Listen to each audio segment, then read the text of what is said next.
Very good afternoon dear students. आज हम अपना M2 का सेकंड चैप्टर स्टार्ट करने जा रहे हैं, that is Fourier series. So start करने से पहले मैं इसके एप्लीकेशंस बता दूं। So Fourier series is very useful in engineering.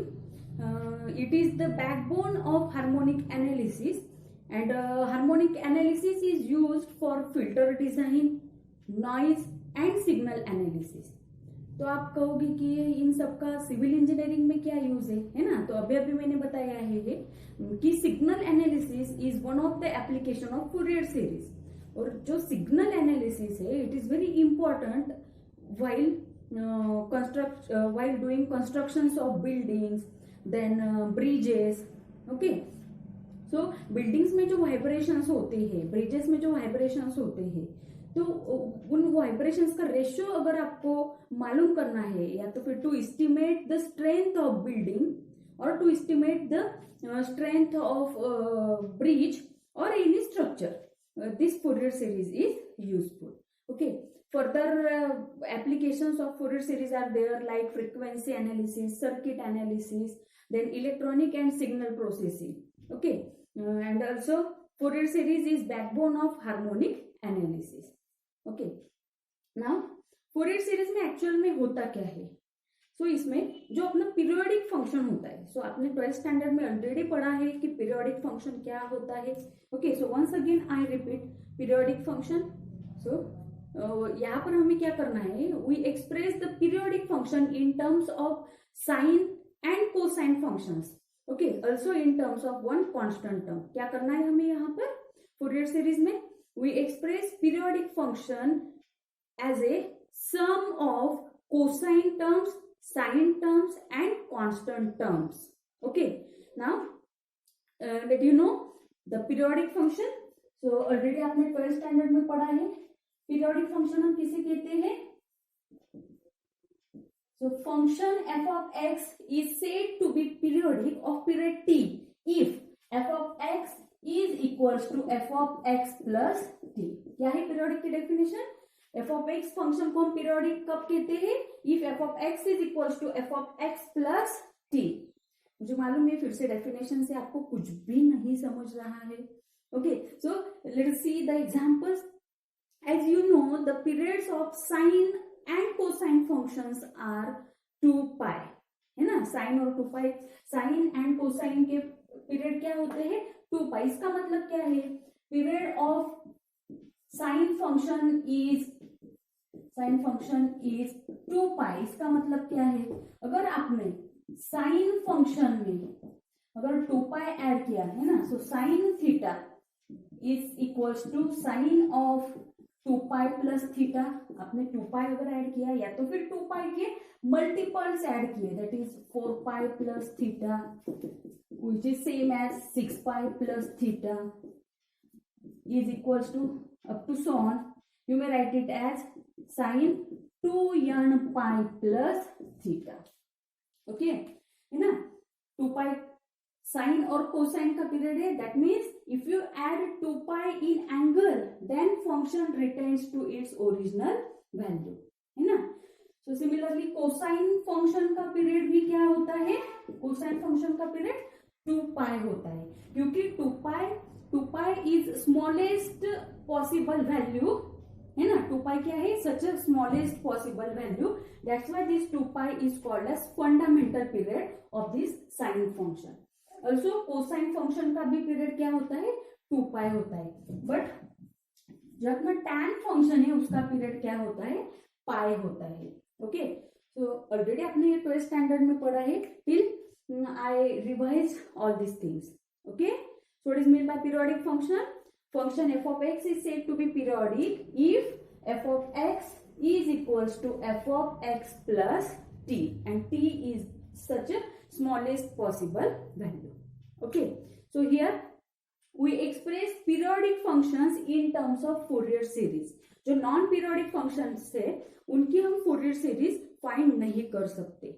Okay, so this Fourier series is applicable only on periodic functions. Okay, remember this.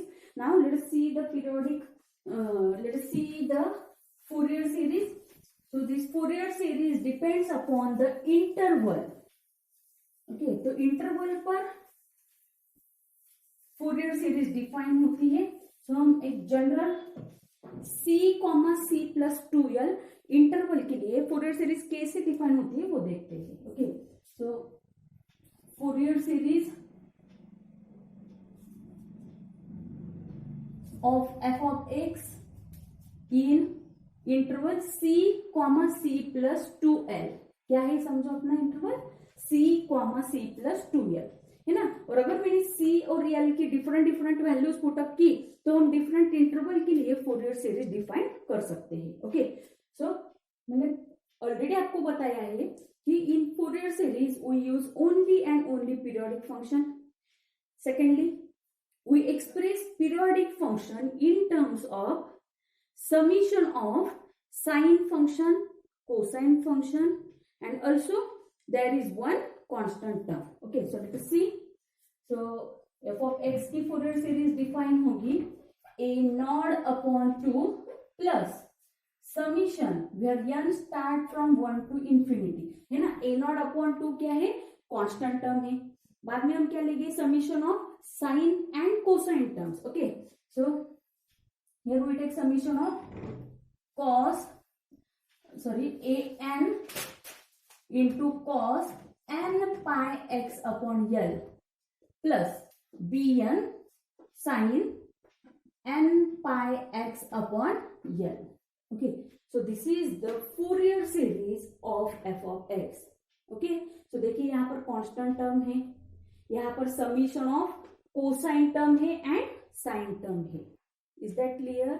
Okay, and we have defined this Fourier series for which interval C,C+2L. Now अगर आपने यहाँ पर observe किया होगा, so A0 then AN and BN are called as Fourier constants. A0, AN and BN को हम क्या बोलते हैं, फूरियर कॉन्स्टेंट्स और फूरियर कोएफिशिएंट्स. आप इसको फूरियर कोएफिशिएंट्स भी बोल सकते हैं. ओके, नाउ हमें क्या करना है, now there are 3 formulae of A0, AN and BN. Okay, इन तीनों की फॉर्मूले की यूज करके हमें ये तीनों भी कांस्टेंट्स फाइंड करने हैं. बाद में इनकी जो भी वैल्यू आपको मिलती है वो वैल्यू वापस से हम इस स्टैंडर्ड फूरियर सीरीज में पुट अप करेंगे. Okay, so let us see the formula of A0. So formula is 1 by L into integration over the given interval. क्या है अपना इंटरवल, C,C+2 है. तो इंटरवल इंटीग्रेशन हम कौन से इंटरवल के लिए लेंगे, C to C+2L. Okay, 1 by L into integration over the given interval. A0 के लिए हम f of x को इंटीग्रेट करेंगे. Okay, then formula of AN is, फिर से यहाँ पर 1 by L लेना है into integration on given interval. F of x भी यहां पर कॉमन है, बट देखिए an कोसाइन टर्म का कोएफिशिएंट है, bn साइन टर्म का कोएफिशिएंट है. तो सेम यहां पर भी इंटीग्रेशन में जब आप an का फॉर्मूला नोट डाउन करोगे तो एफ ऑफ एक्स के साथ आएगी कोसाइन टर्म.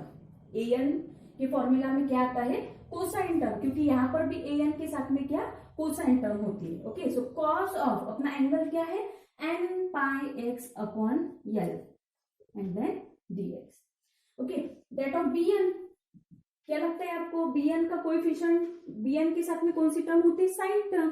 तो सेम फॉर्मूला आएगा बट cos की जगह पर हम क्या लेंगे, साइन लेंगे. ओके, सो bn का फॉर्मूला है 1 by L into integration on given interval f of x into bn के फॉर्मूला में हम क्या लेंगे, sign n pi x upon L dx. Okay, so in this way we find value of A0, AN and BN. तो यहाँ पर आपको f of x function दिया रहेगा.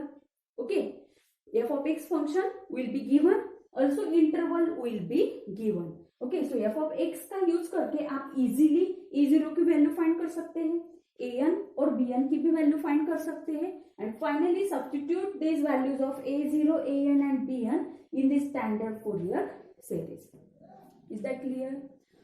Then for different intervals we define the Fourier series. हाँ, अब क्या होगा, ये अपनी स्टैंडर्ड Fourier series है.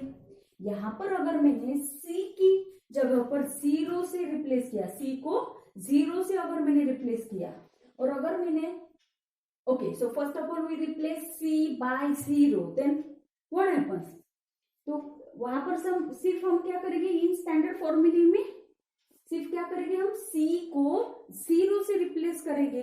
ओके, सो देखिए, तो सी को अगर हमने जीरो से रिप्लेस किया तो अपनी स्टैंडर्ड फूरियर सीरीज क्या आएगी?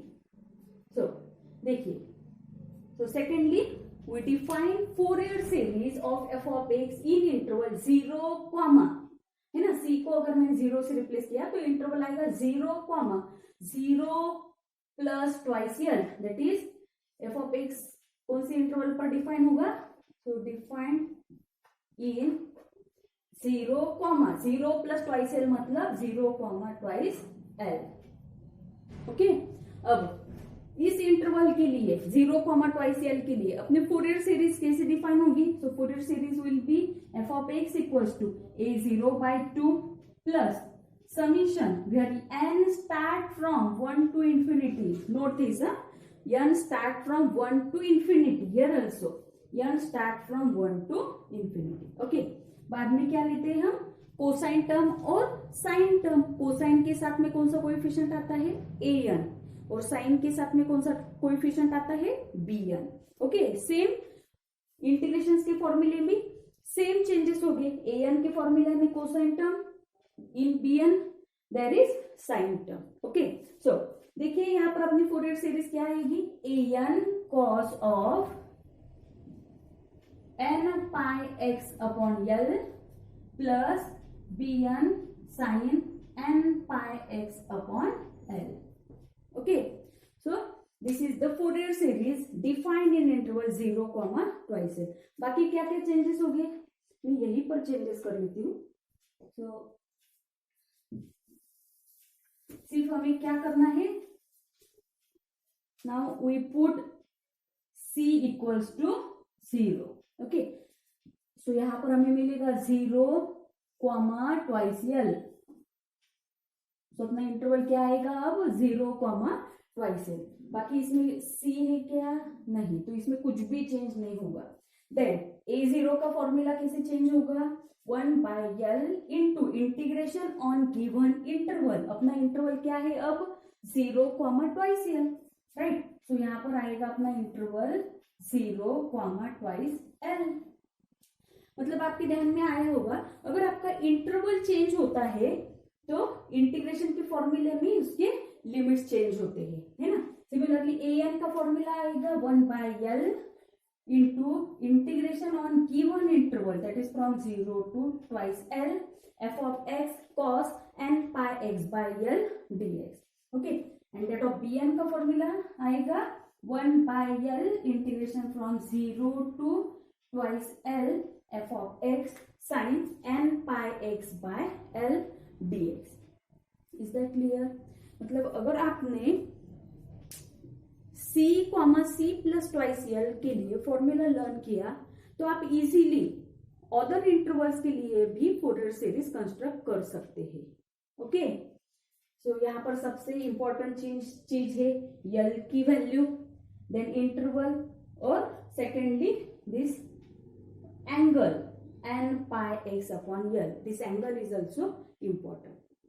ओके, अब हम देखते हैं अगर हमने l की जगह पर पाई को रिप्लेस किया, क्या करना है? अभी हमने क्या किया था?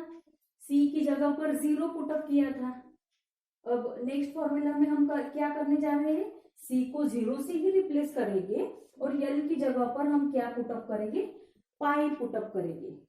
इसकी वैल्यू l की जगह पर हम पाई पुटअप करने जा रहे हैं। ओके, तो देखिए क्या चेंजेस हो गए। तो सबसे पहला चेंज होगा, देखो l की जगह पर हम पाई रिप्लेस कर रहे हैं। ओके, तो जहां जहां पर आपको l दिखेगा उसको हम पाई से रिप्लेस करेंगे। सो सी फूरियर सीरीज आएगी f of x equals to a0/2 plus summation from 1 to infinity an cos n pi x upon l.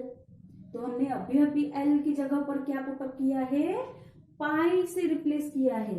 तो आपका एंगल क्या आएगा? देखिए यहाँ पर angle will be n pi x upon pi, pi pi क्या होगा, कैंसिल। तो अपना एंगल क्या आएगा, सिर्फ एन एक्स, क्या आएगा एंगल एन एक्स।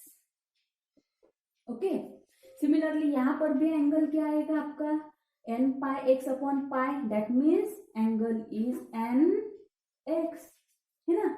और जो ट्रिग्नोमेट्रिक टर्म्स आपने यहां पर ली है cos nx, वही टर्म्स यहां पर भी आएगी cos nx। ओके, सिमिलरली यहां पर भी आएगी sin nx dx।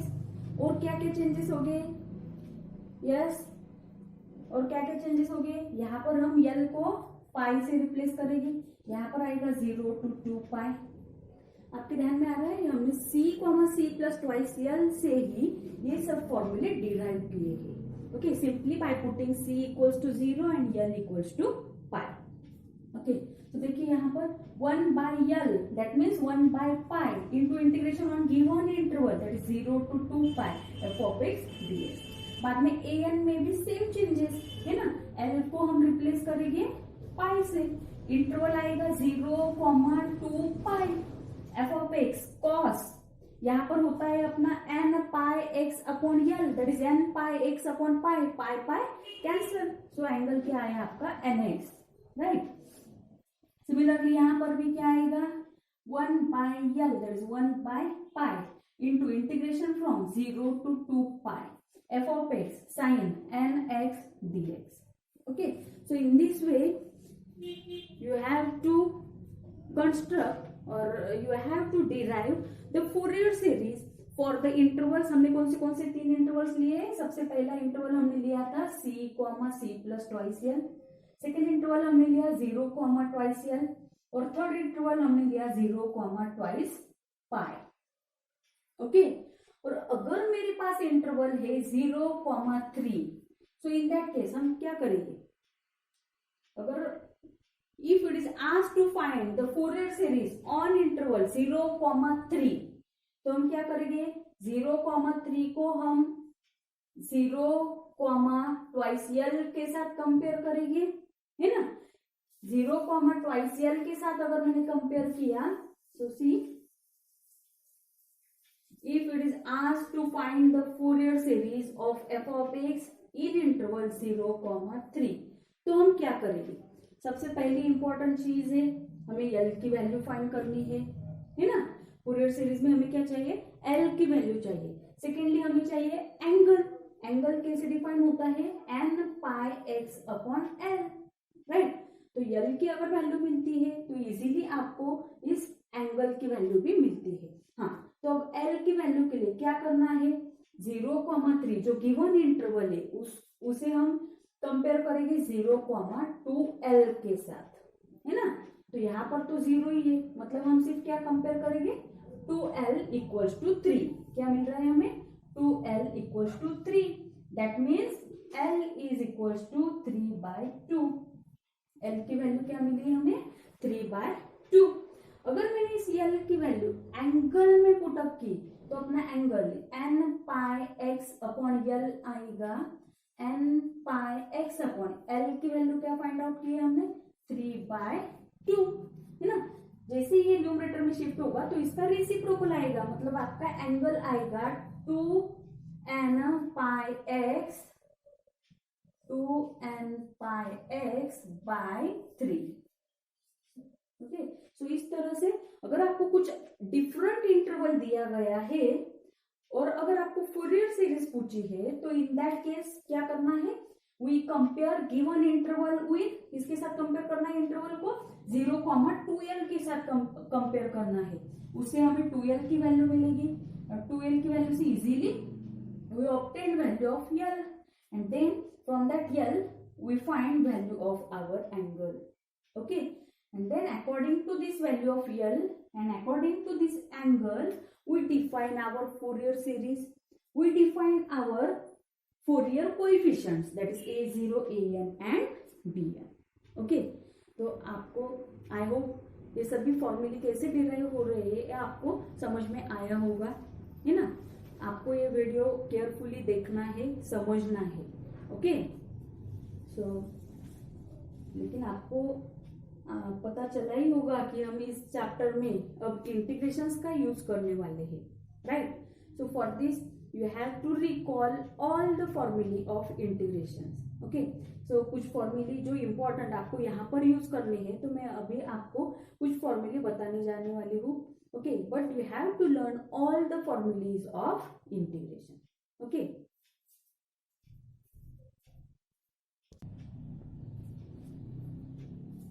सो यहाँ पर मैंने कुछ स्टैंडर्ड रिजल्ट्स नोट डाउन किए हैं और मैं आपको नोट्स में भी ये सब प्रोवाइड करने वाली हूँ। Till just overlook all this फॉर्मूले। So you already know the integration of sine nx। So integration of sine nx क्या होता है? Minus cos nx divided by derivative of angle, है ना। साइन का इंटीग्रेशन माइनस कॉस, और हम angle के डेरिवेटिव से डिवाइड करते हैं। वैसे कॉस का इंटीग्रेशन क्या होता है? साइन, और फिर से एंगल के डेरिवेटिव से डिवाइड करना है। Integration of e raise to ax is e raise to ax, but again we divide it by derivative of power. बाद में integration of x raise to n, integration में पावर क्या होती है? इंक्रीज होती है, और डेरिवेटिव में पावर डिक्रीज होती है, right. So x raise to n का इंटीग्रेशन आएगा x to the power n plus 1 divided by n plus 1। वैसे ही 1 अपॉन x का इंटीग्रेशन क्या होता है? log x, okay. Then here are some standard values, okay. जैसे कि cos पाई की वैल्यू क्या होती है? -1, ओके। cos पाई -1, cos 3 पाई -1, cos 5 पाई -1। इसका मतलब क्या है? cos फंक्शन के लिए पाई के साथ अगर ऑड मल्टीपल होता है, पाई के साथ क्या होता है? ऑड मल्टीपल, तो उस कोसाइन फंक्शन की वैल्यू क्या होती है? -1, है ना। फिर से एक बार देखिए, cos pi equals to cos 3 pi equals to cos 5 pi, cos 7 pi, cos 9 pi, up to so on. For cosine odd multiple of pi, सिर्फ odd multiple of pi, not even, हाँ। So for odd multiple of pi, value of cosine function is -1. Recall this, हाँ, क्योंकि हमें हर एक question में cosine और sine function की value evaluate करनी है, okay. So remember this, so this value is -1। वैसे अगर इवन मल्टीपल होता है, like cos 2 pi, cos 4 pi, 6 pi, cos 8 pi, cos 10 pi, up to so on, cos even multiple of pi, तो उसकी value क्या होती है? +1। ये आपको ध्यान में रखना है। और मल्टीपल ऑफ पाई की वैल्यू -1, इवन मल्टीपल ऑफ पाई की वैल्यू +1। कौन से फंक्शन के लिए? कोसाइन फंक्शन के लिए, ओके। वैसे ही अगर आपको यहाँ पर जनरल दिया है cos n pi, n is integer, but यहाँ पर n की वैल्यू आपको आइडेंटिफाई करते आ रही है क्या? वेदर इट इज इवन और ऑड, यहाँ पर आइडेंटिफाई करना पॉसिबल नहीं है। सो इन दैट केस हमें क्या लिखनी है? cos n पाई की वैल्यू हम लिखेंगे -1 रेज टू n, क्या लिखेंगे? -1 रेज टू n। अब नेक्स्ट वैल्यू देखिए, cos 2n पाई, n की वैल्यू चाहे कोई भी इंटीजर हो, इवन रहे या ऑड रहे, बट उसको 2 पाई से मल्टीप्लाई किया है, तो कोई भी नंबर को हम 2 से मल्टीप्लाई करते हैं तो resultant number will be even, है ना। तो यहाँ पर cos फंक्शन के लिए इवन मल्टीपल ऑफ पाई है, इसलिए इसकी वैल्यू क्या आएगी? +1। ये आपको ध्यान में रखना है। cos n पाई, n की वैल्यू आइडेंटिफाई नहीं हो रही है, इसलिए इसकी वैल्यू क्या लिखनी है? -1 to the power n, but यहाँ पर 2 आया है, इसलिए cos 2n पाई की वैल्यू क्या लेनी है? +1। वैसे ही cos 0 की वैल्यू क्या होती है? +1, okay. Then sin pi, sin 2 pi, sin 3 pi, sin 4 पाई, 5 पाई, मतलब any multiple of pi, even रहे या चाहे ऑड रहे, सभी मल्टीपल्स के लिए साइन की वैल्यू क्या होगी? sin pi, sin 2 pi, sin 3 pi, sin 4 pi, up to so on, उसकी वैल्यू क्या रहेगी? 0, है ना। ध्यान में रखना है। cos पाई के लिए cos पाई, cos 3 पाई, 5 पाई की value -1, cos 2 pi, cos 4 pi, 6 पाई, मतलब इवन मल्टीपल ऑफ पाई की वैल्यू 1 रहती है, बट साइन के लिए इवन मल्टीपल ऑफ पाई रहे या तो फिर और मल्टीपल ऑफ पाई रहे, उसकी वैल्यू क्या होती है? Always 0, okay.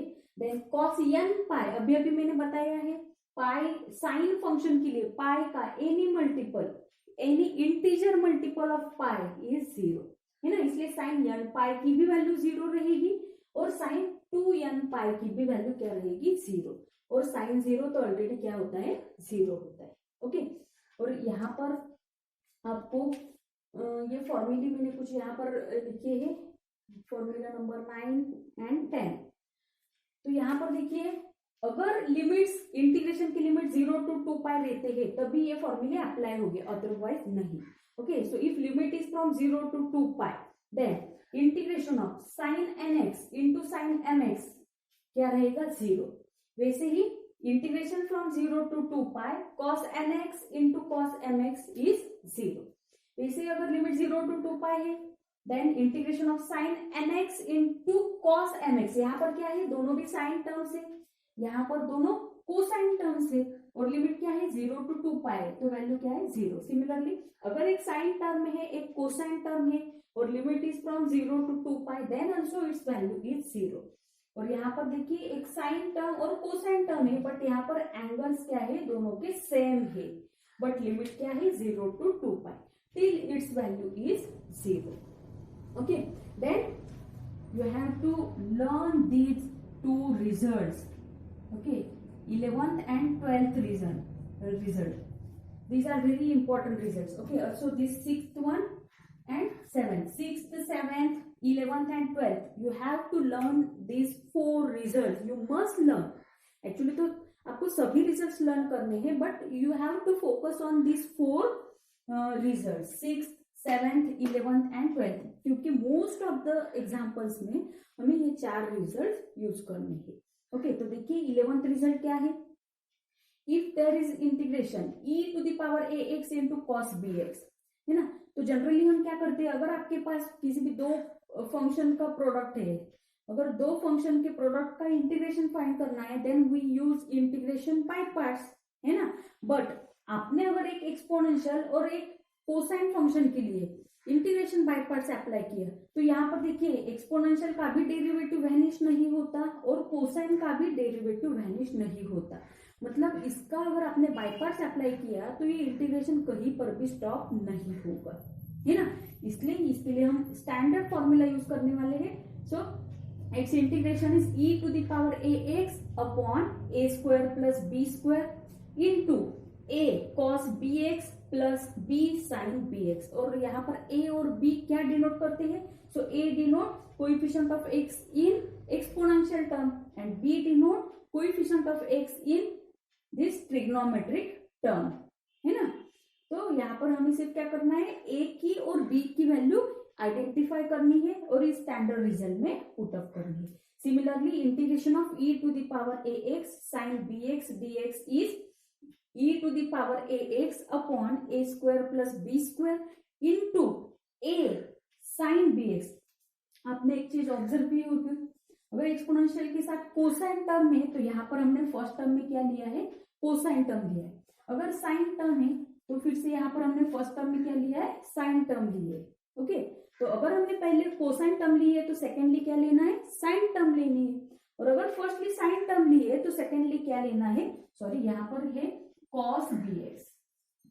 ओके, अगर फर्स्ट टर्म साइन है तो सेकेंड टर्म क्या लेनी है, कोसाइन, है ना। यहाँ पर अगर साइन टर्म है तो first term sine second term cosine, यहाँ पर अगर कोसाइन है तो first term cosine second term sine. हाँ, और एक मेजर डिफरेंस है, कोसाइन के लिए हम ऑलवेज पॉजिटिव साइन लेते हैं, क्या लेते हैं, पॉजिटिव साइन, बट साइन के लिए हम ऑलवेज क्या लेते हैं, निगेटिव साइन लेते हैं। तो ये दो डिफरेंस आपको याद रखने हैं, कोसाइन के लिए पॉजिटिव साइन, साइन के लिए negative sine. Okay, also remember all the फॉर्मूले ऑफ इंटीग्रेशंस। में भी हो सकता है यहाँ पर कुछ फॉर्मूले मेरे से छूट गए होंगे, है ना, तो मैंने नोट्स में सभी फॉर्मूले दिए हुए हैं। ओके, तो फिर से आपको एक बार सभी फॉर्मूले अच्छे से लर्न करना है।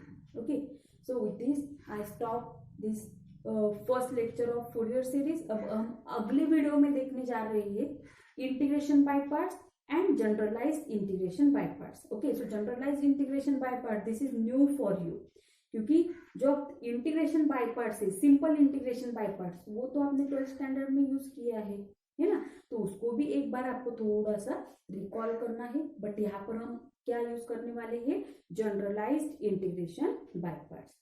Okay, so be ready for next video lecture. Okay, so with this I stop my lecture. Thank you very much.